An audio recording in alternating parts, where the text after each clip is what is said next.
Hello, everybody, and welcome to The Hub. We are live from ISE 2023, our third day of coverage here on the second day of the show. And if you're here in Amsterdam or planning to make it before the show closes, please be sure to stop by and visit us in the booth. We're in Hall 5, stand J500. I'm joined today by Jamey Swigert, Executive Director of Atlona. How you doing, Jamey? I'm doing great, Garth. Hello. How's it feel? Feels great. The show is amazing. Mm-hmm.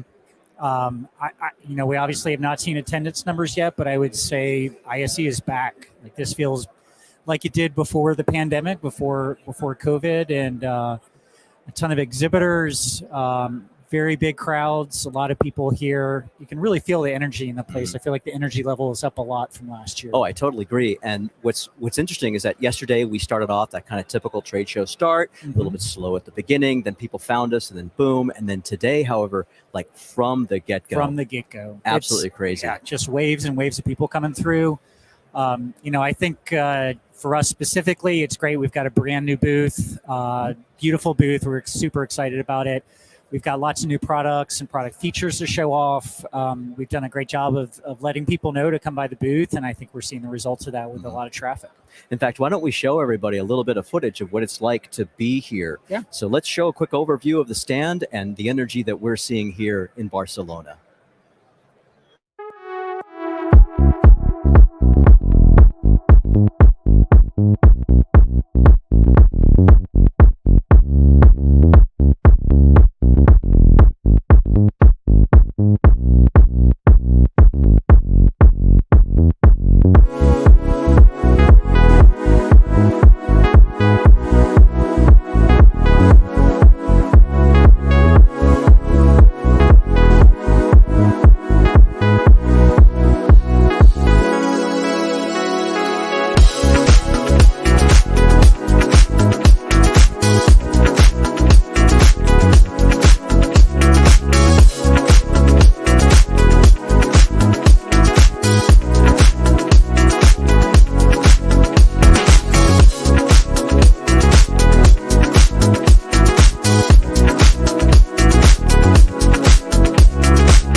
It's kind of funny. We shot that first thing in the morning as we started to roll here. And during some of the shots, you can start to see some of the people coming in.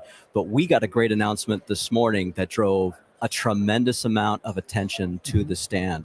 Today, AV Technology Magazine is recognizing our OmniStream 2.0 as its Best of Show winner for ISE. And right after that announcement hit, we started to see a huge crowd show up. Yeah, we had a lot of people coming by to take a look at it, asking for it specifically. The exhibit is right behind us here over Garth's left shoulder, and a tremendous amount of new features that are available in our OmniStream 2.0 product. The amazing thing that we sort of like slipping in at the end of the exhibit is it's free for existing customers. This is a firmware update. There's no additional cost, but yet you're getting a host of new features, new capabilities that have never existed before. I mean, here's a 7-year-old platform, 17,000 endpoints, yet they're all made current with a free download. Yep, all the way back to the first unit that we shipped out. Firmware updates available for it, add new features, don't spend any more money. What gets better than that? Nothing. And if you'd like to hear more information about that, you can check out some of our earlier podcasts from 2 days ago when I was joined by David Shamir, our Vice President of Engineering and Product, and he covered OmniStream 2.0 and the rest of the stand if you may have missed it. So please be sure to check that out. Also, check out our landing page for the OmniStream product. You'll see all these exciting features that Jamey mentioned and more.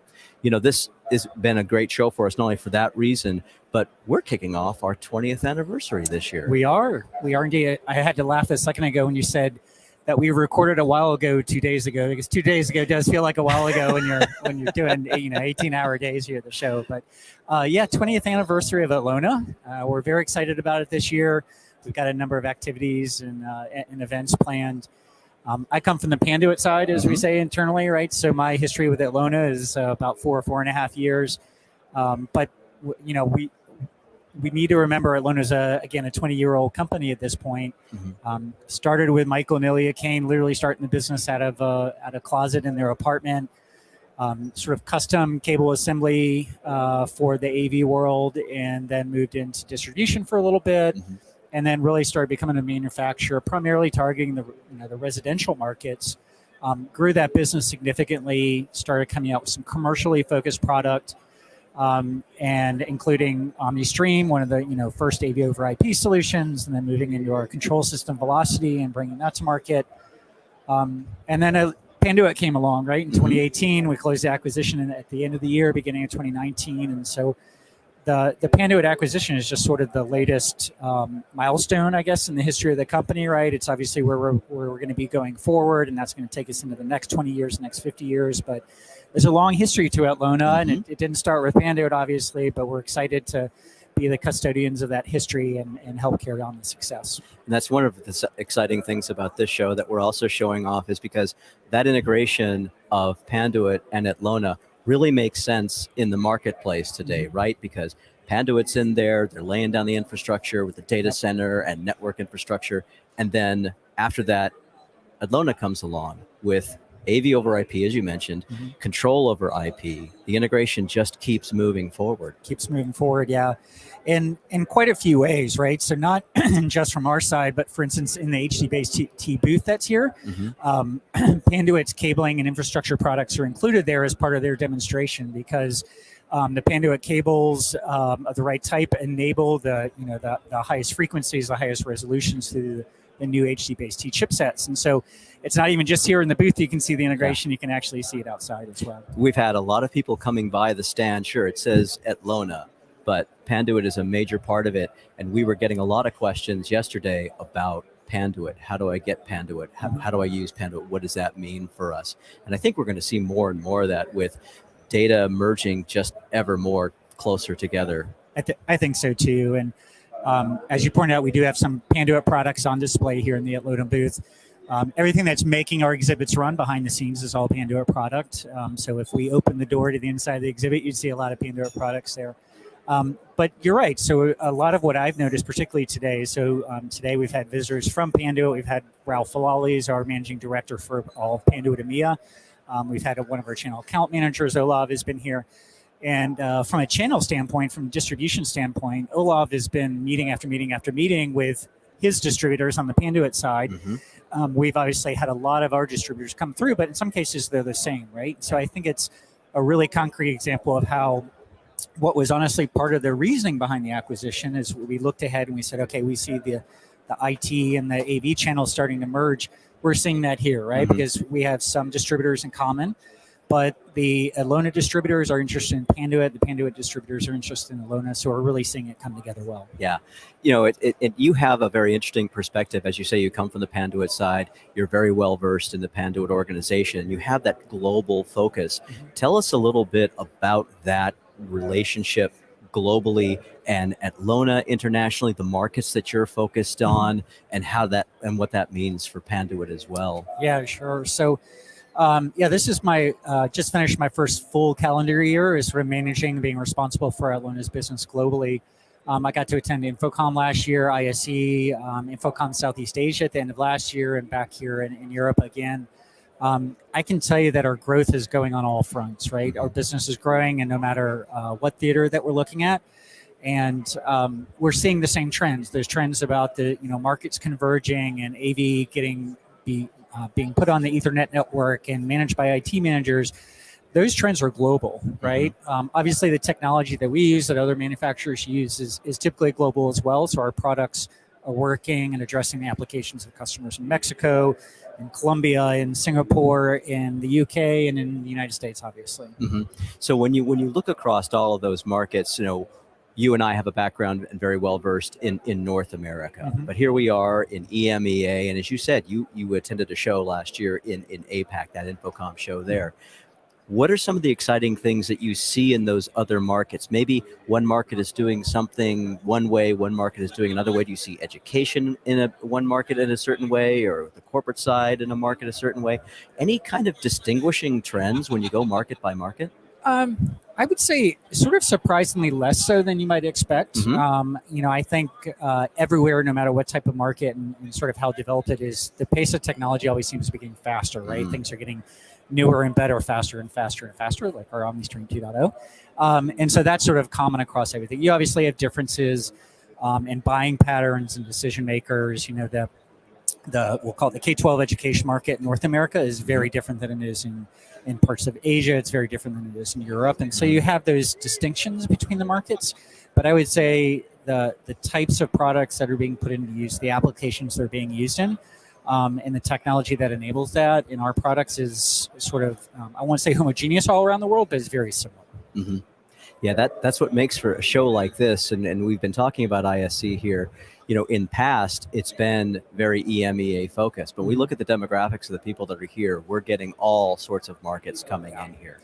Yeah, I think that's one of the things I've really noticed in the last day and a half here, almost 2 days, is the number of visitors and the number of meetings and the number of people coming into our booth who are not from Europe. We've had people from the Middle East. We've had a lot of visitors from Asia, Southeast Asia, Australia. We've had North Americans. We've had Latin Americans. I mean, it is really, really international in sort of flavor this year. And I would say I even noticed that among the other manufacturers, the other exhibitors as well. It definitely seems more global than just an EMEA show. And again, I haven't been in the industry as long as some others have, but for me, that was something that was kind of very obvious or almost right off the bat yesterday as people started coming in. Yeah, I think that's one of the things that I enjoy the most here at a stand is that you start getting a lot of feedback about what people are looking for, the kinds of projects that they're working on, and that naturally lends to, well, we could use a product that does this or a product that does that. And it's been kind of interesting because we've hit quite a few things out of the park here. When you look at Omega and you look at its capabilities, we're really tapping in to the product needs that many customers have in many markets. But it hasn't always been so easy with product delivery. Last couple of years have been quite a bit of a challenge for us. Yep. And we, like other manufacturers, have had to deal with shortages, and all of the delivery issues. And, you're on the front lines of that. You've had to deal with that quite a bit, not just in North America or EMA, but globally. Globally, yeah. It's, for everybody, whether you're a manufacturer, an integrator, an end user, or consultant, I think it's been a wild ride the last couple of years for sure. One of the things I'm super proud of is that last year, as we were heading into last year, we were seeing the bumpiness in the supply chain and the effects it was starting to have on our industry, on every other industry, right? And we really made sort of a strategic decision and a pivot to take that challenge and essentially turn it into a competitive advantage for us. So I still remember a phone call, a video call I had with our supply chain manager, and I think it was early November, October of 21. And I said that the gloves are off, the handcuffs are off. I want to have inventory on the shelf. I want to be able to ship product to customers. And we're going to stop worrying as much about how much total value of inventory we have. I want product on the shelf. And we pivoted, we did that, and it turned out great to our advantage last year, for sure. We had very few periods of time where we did not have product available for customers. If we did, the backlogs were fairly short-lived, and we would get more inventory in and ship them out. But what it meant for us is that Atlona was introduced to a lot of customers, whether it's integrators or end users that had never used us before, because they were typically buying this product from this manufacturer. And when they couldn't get it and the deadline from the job was approaching, they went out looking for alternatives. And when we could say, we have a product that does what you need, it's competitively priced, and I can ship it out, by the end of the day if you get us a PO. So we had a lot of business opportunities that came to us, and we, again, got to introduce ourselves to a lot of new customers. So no supply chain issues going forward, right? Yeah. No issue whatsoever, right? I wish I could say sailing. that, but no, we're not quite out of the woods yet. I will say this: it doesn't seem to be getting worse, right? That's like my glass is half full. The glass is half empty side is that it's not necessarily getting better yet either. We're still challenged by components, chips that just kind of fall out of the market, and all of a sudden they're there one day and they're not the next. And part of what we did really well last year was going out and finding those components when they weren't available from our contracted sources, going to the spot market, finding them, making sure they were legitimate counterfeit products, testing them, and then incorporating them into our products. And again, we sort of turned that challenge upside down and made it an advantage for us. One of the interesting things that a lot of people probably don't know is, obviously there's a long supply chain of components and chips all the way back to the silicon manufacturers or fabricators that are typically in Asia. And what was happening to us last year is a silicon wafer plant would just say, well, we're going to stop making a bunch of these products and concentrate all of our production into these others. And so literally our chip supplies would just say, well, there's no more silicon available, right? And so for a manufacturer like us, what that means is we have to essentially redesign an entire product, or in some cases a family of product, around a new chipset, around new silicon.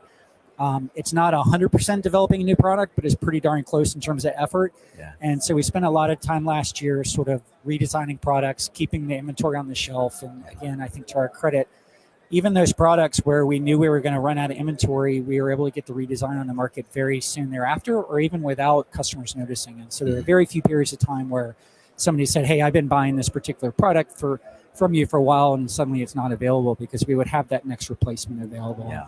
Our product management and engineering teams really deserve a lot of credit for keeping our products available and keeping them on the shelf last year.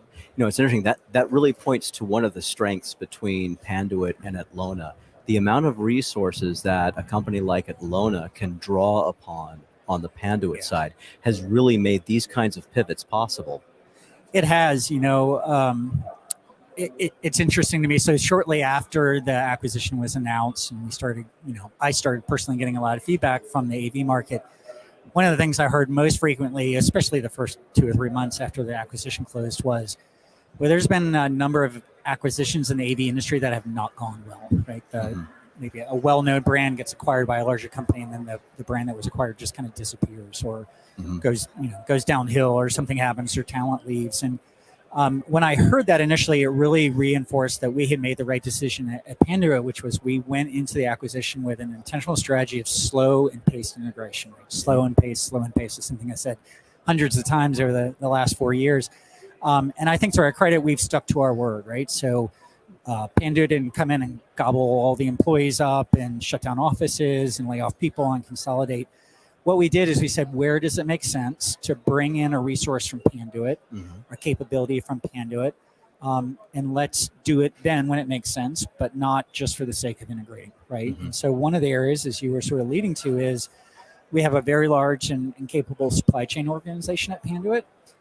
We have a much smaller supply chain organization in Atlona, and when the number of components that were in short supply that we had to go out and find got too long, we would bring in colleagues from Panduit and say, hey, we need help in the market finding this chip or this component or this capacitor or whatever the case might be. And they have their own host of connections and wholesalers and distributors supplying these products. And so again, that kind of leveraging the Panduit resources that are there when available to supplement our own or complement our own or increase our own capabilities is something that we've done. And I think we're doing it more and more, for whether it's from the supply chain side, the channel management we were talking about earlier with both sets of distributors sort of being here at the show, in any number of areas, right? We have Panduit and Atlona sales teams that are working together in the field, depending whether they're still separate organizational structures or whether they're the same. Panduit is bringing its customers to Atlona. Atlona is bringing its customers and products to the Panduit side. So the synergy that we're seeing there just kind of continues to build for us as we go through time. And I think, honestly, it's one of those things that's part of the reason for our continued growth. We had a record year revenue last year at Atlona, and not surprisingly, it wasn't a coincidence. We had a record year revenue at Panduit as well. I mean, we had both business organizations, all the parts of the larger Panduit organization knocked it out of the park and had a great year as well. Let's talk about one of the key attributes of Panduit. Panduit is known for innovation. Panduit is known for bringing the next thing to market. And that's no small part of one of the benefits that we get at Atlona is that tradition of innovation, that tradition of customer service. And I'm already beginning to see quite a bit of that coming in from Panduit as well.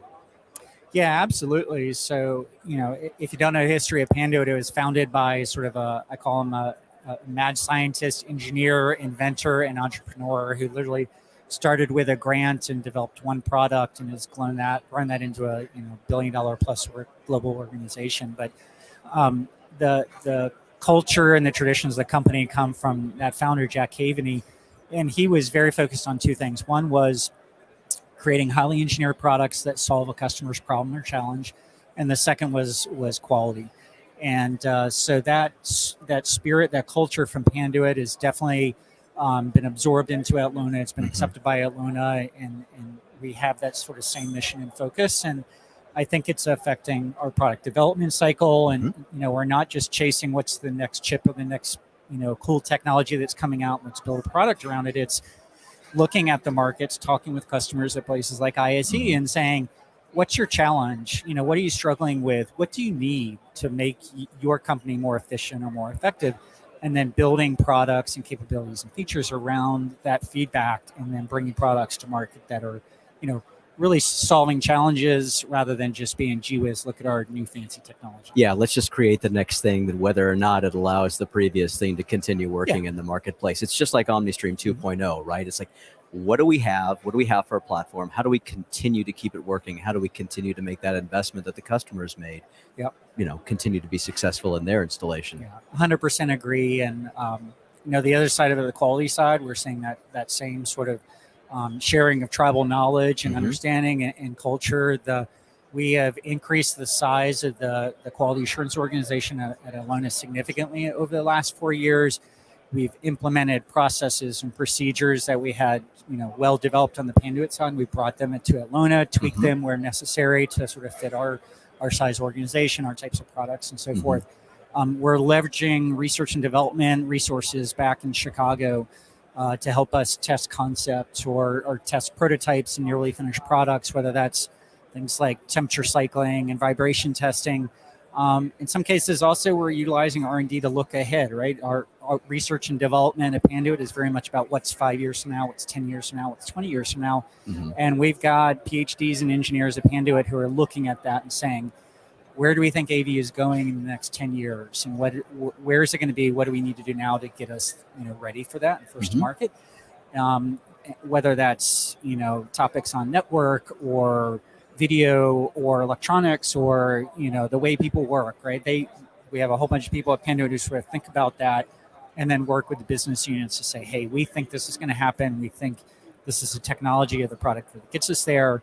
Let's start working on building that product. And we benefit from that greatly, that knowledge transfer between the two companies. Our customers benefit from that greatly. And not to be shy about it, but the industry will benefit when we all start thinking about what is the technology that will help people collaborate, communicate, and get together and do all of that. And that's really what this is kind of all about, is the people, right? We have brilliant people at Panduit, great people at Atlona, and we really kind of brought that together in one organization. I think that's what's really made this a success over the last 4 years. And we can see the growth of over the next 20 years when we celebrate our 40th. I think so too. I tell you, we have the best team at Atlona. A lot of them are, I'll say, new hires, right? We've just like everybody else with COVID, we had people deciding to change careers or go see if the grass is greener someplace. And I said this to somebody just the other week. I said, every time we've had to backfill somebody, I feel like we've made the team better. We've brought in, experienced people with a lot of industry knowledge, a lot of technical knowledge. We brought in salespeople that maybe 5 years ago we wouldn't have even looked at them for the job, but we're looking at them and going, okay, that person might be a little bit different. Their background may be a little bit different, and they've come in and they're knocking it out of the park. The product management team here with the engineering team is fantastic. Our sales teams are amazing. Our channel account, like all parts of our organization, I feel are firing on all cylinders, and that's along with all the other stuff I mentioned. It's at the end of the day, it's the people who make the difference, and I think that's what's bringing our success. So let me put you on the spot here. Okay. So here you've been at the show for a couple of days. You've seen some of the other booths going up. You've had people talking to you. When you look at all the technology that's all around us, not just here, but here throughout Hall 5 and the rest, what does your crystal ball say? Where do you think we're going? What do you think is next for the industry? Not just what we're doing, but even beyond that. Yeah, I think I'm not sure I'm much of a prognosticator or a crystal ball guy, but I think the general trends are going to continue. Right, we're going to continue to see AV being just that next thing that goes on the network, that's managed through the network, through the IT shops. I think we're going to continue to see the decision makers and the decision influencers at end user organizations continue to shift in that direction. That IT shop is, as we used to say, is not interested in feeds and speeds. They want to know, what is it like to put on my network? Is it secure? Can I manage it through my IT platforms? I think all of that sort of trend is going to continue. I also think, as I was saying earlier, I think chasing the next newest technology is not where the customers are looking. Again, they want things that solve immediate problems, products that are dependable, easy to set up and configure. And I think the industry, whether it's Atlona or an LED manufacturer, whoever in this hall is exhibiting, has got to recognize that and say, okay, I can't just come out with shiny objects. I got to really bring products to market that solve challenges and help my customer. Yeah, and you're hitting it on the head, because it's no longer about the black box. It's about the system to those who are integrating it, installing it, but it's about the ability to communicate for those people who are using it. Absolutely. There are no more simple products anymore. There are no more simple projects anymore.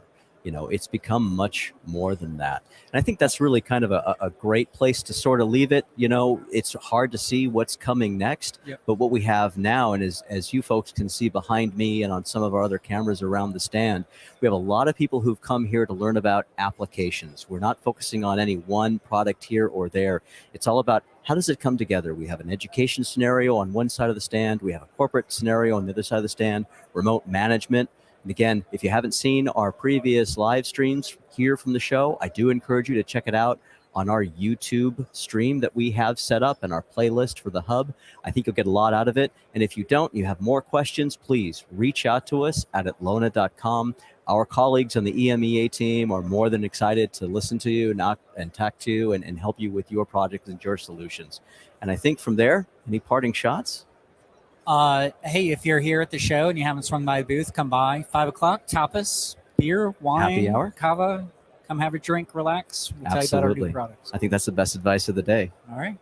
And from those of us here at Hall 5, J500, and the rest of the Atlona team, we thank you for tuning in. I want to give a special thanks to everyone back home in the Pacific time zone who woke up at dark 30 to put our packages together and keep the lights on at the hub. And we hope to see you soon on another episode.